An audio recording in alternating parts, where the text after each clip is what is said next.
ગરમીમાં વધારો થતા આરોગ્ય વિભાગ હવે સતર્ક થયું છે। આરોગ્ય વિભાગે એડવાઇઝરી જાહેર કરી છે। ડિસ્ટ્રિક્ટ હોસ્પિટલ ખાતે 5 બેડ રિઝર્વ રાખવા સૂચના આપવામાં આવી છે। સામૂહિક આરોગ્ય કેન્દ્ર પર બેડ રિઝર્વ રાખવા સૂચના।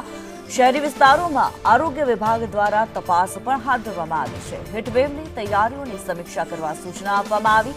જિલ્લા હોસ્પિટલ તથા આરોગ્ય કેન્દ્રોને સૂચના આપી દેવામાં આવી છે। જરૂરી દવાઓ, આઈસ પેક્સ સહિતના સાધનો રાખવા સૂચના અપાઈ છે।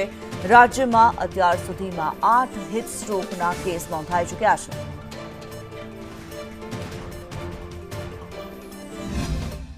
છે। ગરમીથી બચવા માટે દરેક હોસ્પિટલોને એવી સૂચના આપવામાં આવી છે કે 5 બેડ એસડીએચ અને ડિસ્ટ્રિક્ટ હોસ્પિટલ ખાતે તૈયાર રાખવા, તેમજ દરેક અમારા જે સામૂહિક આરોગ્ય કેન્દ્ર છે ત્યાં 2 વોર્ડ દર્દીઓ માટે ખાલી રાખવા, તેમજ જે ઓઆરએસ પેકેટ છે અને દવાઓનો જથ્થો પૂરતા પ્રમાણમાં રાખવો। અને ખાસ કરીને લોકો માટે પણ એવી સૂચના આપવામાં આવી છે કે જે ગરમીની ઋતુ છે તો એ દરમિયાન બહાર જવાનું ટાળવું, અને જો બહાર જાય તો સુતરાઉ કપડાં પહેરવા, તેમજ વધુ પડતું પાણી પીવું, લીંબુ શરબત પીવું।